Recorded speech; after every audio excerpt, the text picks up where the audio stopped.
So you're interested in tips for trying to conceive. First of all, it's great to be asking that question. We always want to optimize our chances for conception, not just leave it to the possibility that if we stop using contraception, there it will be, even when we're young and healthy. So firstly, it's a re-education. We have to learn again our own bodies and our own rhythms, especially the woman's body, because we have a cycle. Those cycles have standardized phases, but for every woman it's different and can be greatly different. In that case, we'd actually want to work to make it a little bit more in the norm range. But for in the norm range, there are still great variances. We need to learn physiology, the fertility physiology, and anatomy.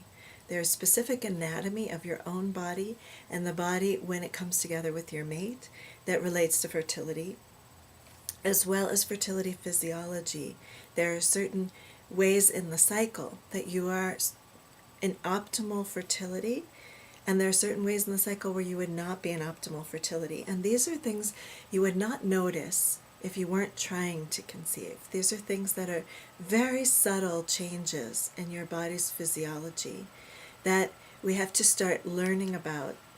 So in terms of how we would begin is a renewed education about your own body. And this brings as well an intimate connection to yourself, a presence with yourself that helps on the psychological, spiritual levels of trying to conceive. We would be looking at things like which day you ovulate to the best that we can know. And there are ways that we can tighten that up to pretty much the specific day if we start tracking over a period of months. We also need to understand how we have signals that the pH of the vagina and cervix is adequate for receiving the sperm. We also need to look at that the shapes and the contours and the matches of your body's anatomy with your partner's anatomy is making sure that the sperm is deposited where it needs to be. One of the most important tips, if I generalize all that we've said so far about trying to conceive, is to actually be proactive in your own education about your fertility anatomy and physiology. And that's part of what we could do together with fertility mapping.